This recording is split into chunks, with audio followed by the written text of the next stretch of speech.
Good evening, investors. Tonight, having been commissioned by the company board of directors as part of a strategic review, we will be presenting an overview of Team Erie, its past, present and future. We do this as part of the external corporate advisory division of an independent national company with offices in Sydney and Perth, Capstone Consultancy. We are a highly collaborative team of expert consultants who provide full industry and company analysis to assist various stakeholders, ranging from executives to shareholders to potential investors. Our team tonight consists of Karis, our ethical analyst, Erin, our competitive strategic analyst, Bree, our human resources analyst, and myself, Sophie, the organisational analyst. So to begin tonight, let's review Erie's company performance. Examining Erie's performance from 2017 to date, we see the company having been established with the goal of building trust with customers by providing reliable products exceeding expectations. To do this, the initial company strategy consisted of 3 key objectives. 1. Introduce a new high-end product every 2 years. 2. Gradually move size and performance products into the low, traditional or high segments. And 3. Gradually mature products down to low end as high-end products are introduced. Taking this approach allowed Erie to focus on the high-end, traditional and low-end segments by offering value for money products that would gain market share from their reliability and longevity. Concurrently, Erie would take advantage of product life cycles by repositioning products into suitable segments in order to keep R&D, production and material costs to a minimum while maintaining sales. Indeed, we saw this strategy put into practice with the development of product E1 in 2019, which entered the high-end segment in 2020, and product Echo transitioning from the high-end to traditional segment over the same period, and then moving into the low-end segment in 2024. That said, Erie had a slow start, with losses of $2.3, $10.1 and $5.5 million in 2018, 19 and 20, which attracted a $16 million emergency loan in 2019 and an $11 million emergency loan in 2020. These difficulties will later be elaborated upon by Karis in greater depth, but from a strategic perspective, they prompted significant change. With poor financial positioning, Erie was forced to tweak its strategy and slow down on its R&D and repositioning efforts to cut costs. In turn, instead of consistently moving products each year and introducing a new product every 2 years, to keep costs low, Erie chose to instead make little changes over a more extended time frame. Changes began to instead be made on a biannual basis on average. Egg moved from the size to traditional segment in 2021, and in 2023-24, E2 was introduced to enter the high-end segment. Consistently continuing with the initial strategy, although at a slower rate, culminated into a strong recovery, with Erie turning a profit for the first time in 2021 and countering the previous poor rounds to be in a cumulative profit position from 2022.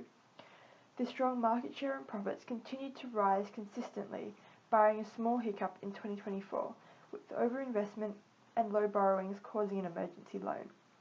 However, in comparison to earlier years, this was recovered from quite quickly, as the ill effects largely were warded off by the end of 2025.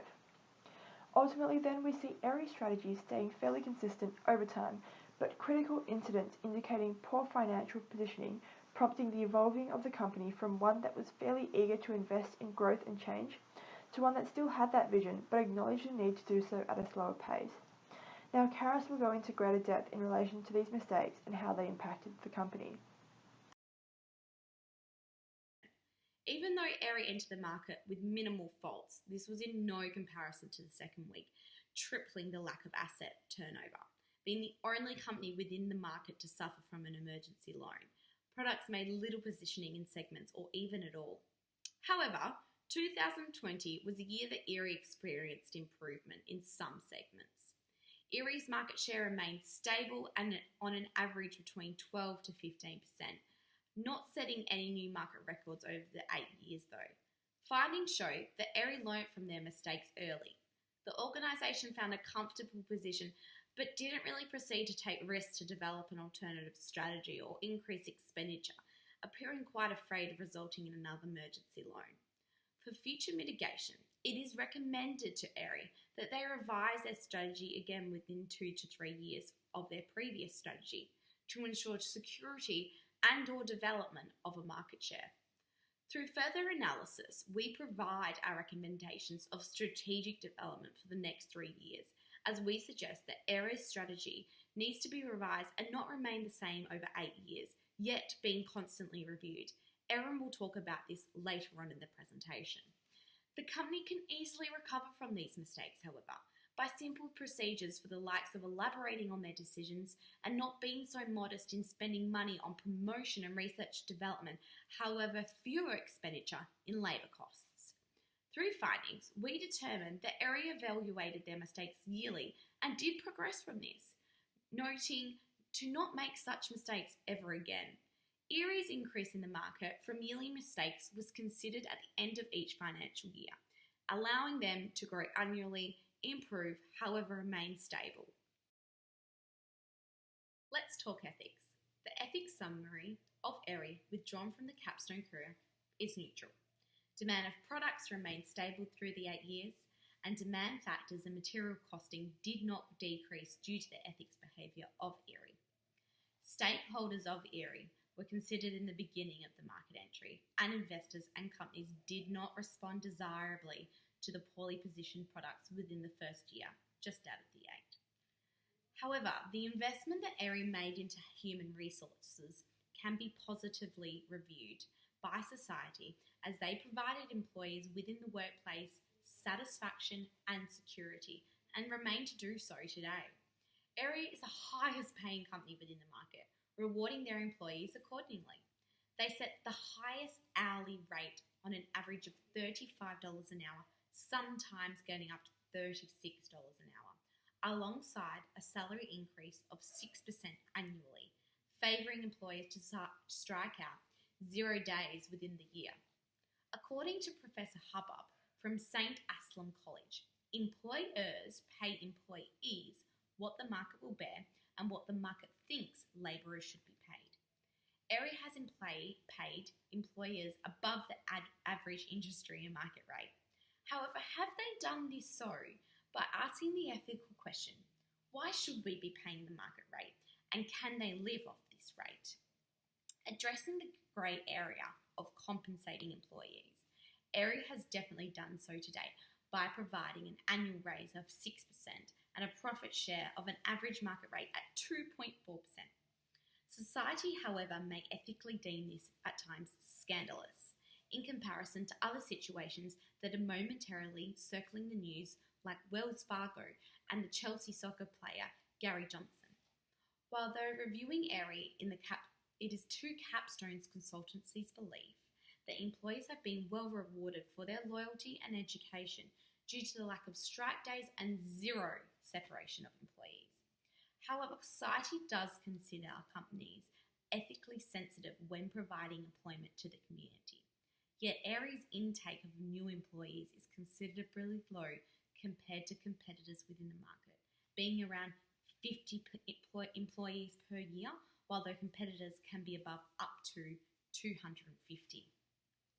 Erie's reward of employees further implicates the industry as a whole, setting standards for other companies within the market.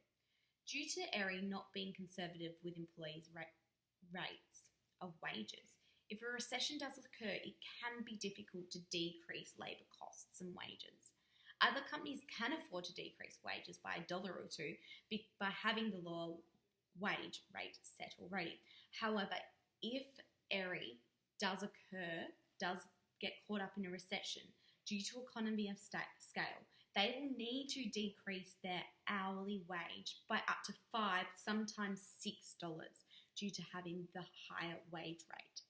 This unfortunately can affect industry standards and be unfair to employees and bump up wages so high and then dramatically decrease them during a time of economy hardship. In regards to the executive shake-up, however, the new employed expert from Erie, from a competitive company, remained ethically neutral, not communicating previous company trade secrets or inside information that would greatly benefit Erie, but however benefited Chester, so well done to that employee. Erie implemented total quality management by investing in sustainable incentives and has effectively applied by investing in vendor and just-in-time inventory that has reduced material and administrative costs. By Erie adopting this strategy, they have deemed a socially responsible manufacturer by reducing waste and energy throughout production. An ethically correct characteristic of the company. Well done, Erie. Overall, Erie has adopted a sustainable factors to appear ethically sensitive towards society and their employees. Erie, however, could alter their TQM incentives to be further environmentally sustainable and less R&D effective. It is further suggested Erie become aware of economic long-term impacts when rewarding their staff with high wages and pay increases.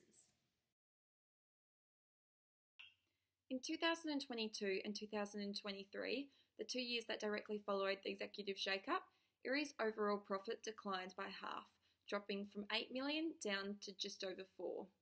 After analysing company performance in the Capstone career, we can see that this steep decline is caused by a reduction of market share from 16.66% down to 13.19% as seen in the graphs, due to inadequate positioning of products Echo and E1. Product Echo is seen phasing out of the traditional market segment and moving into the low-end segment in correlation to both its product life cycle and the team's overall strategy.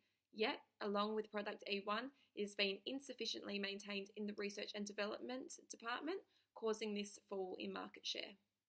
Another factor that contributes to the decline in profits is the increase in company spending on total quality management. However, this spending has been a strategic move by Erie to reduce labour and material costs, reduce research and development cycle times, as well as enhancing the effectiveness of both the promotional and sales budget. The increase in spending in TQM, teamed with the successful introduction of their new product E2, meant that Erie's profit in 2025 effectively climbed to $24.5 million and restored that lost market share that was lost during the executive shake-up. And now Erie has a healthy cumulative profit of just over $40 million.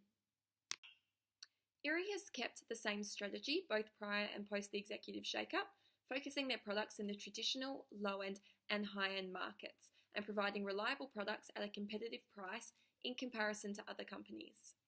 On top of repositioning their current products in conjunction with their life cycles, Erie has introduced 2 new products, E1 and E2, increased automation to keep labour costs to a minimum, and sold off products in the size and performance segments, which was a part of their original business plan. According to Druskett and Wolf 2001, teams are much more productive when they can achieve higher levels of participation, cooperation and collaboration amongst members. And to work at the optimal level, there must be mutual trust, a sense of group identity and a sense of group efficacy.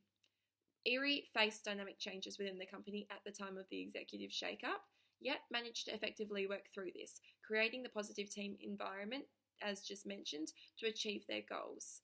Although the new staff member made no major change to the company's core focus or strategy, they have simply reaffirmed Erie's position in the market and where they were heading, and then has become an integral part of the decision-making process. Cumulative profit see Baldwin ahead with $109,848,000 and Erie at $38,959,000. Baldwin have had a consistent rounds, benefiting from continued growth with little to no major errors in comparison to Erie, who have had to rebound from less than satisfactory starting rounds. Baldwin have higher contribution margin and stock price with 47% and $142 respectively. Erie has a contribution margin of 38.6% and a stock price of $82.48. In terms of labour key performance indicators, Erie are clearly the most competitive. Erie's employees benefit from an hourly rate of $38.20 compared to Baldwin employees at $37.25. Erie also have a lower turnover rate, at 7.6% compared to Baldwin's 9.6%. Employees at Erie are also 15.5% more productive than those from Baldwin. In conclusion, Baldwin are tough competitors, but Erie are on the right path to future success. Baldwin have considerable financial leads upon Erie, but Erie benefits from larger market share market leaders in 2 markets, low turnover rates, high employee productivity, and high employee hourly rate. The future is bright for Erie. Next, I will be discussing future performance and some of our recommendations for Erie going forward. After conducting a TOES analysis of Erie's environment, the threat apparent going forward for Erie is the risk of fresh competition, as the industry is now open to new competitors. As an opportunity that this threat presents is one of a potential merging between the 2 top industry competitors. A weakness identified here is small cumulative profit and average returns because of poor initial rounds. The strengths for Erie include being an employer of choice and having strong market presence in the traditional and high-end segments. Going forward into the future, we would recommend for Erie to consider a merger with Baldwin over the next 3 years. Doing so will allow a strong combined force against new industry competitors. Within this new merger, the newfound company could combine success areas to combat each other's weaker areas. The new organisation would focus on the traditional, high-end and low-end market, moving towards a more affordable quality products in the respective markets. This is outlined clearly on the future perceptual map. In conclusion, Erie can provide Baldwin with high standard of labour initiatives, and Baldwin can supply Erie with sustainable financial strategies. In conclusion, Erie's poor start set them back from achieving a greater potential, yet they quickly established their faults and corrected them, sticking to the same strategic plan from beginning to end. As a company, Erie are deemed as being ethical and are very fair to their workers, which leads to a lower staff turnover rate. The quick welcoming of their new member in the executive shake-up also meant that they could effectively continue and implement their business strategy, and overall ended up with a cumulative profit of almost $40 million, which we can only assume will continue to rapidly grow as the company does. On behalf of the team here at Consultancy & Co, we would like to thank you all for coming today and listening to our presentation.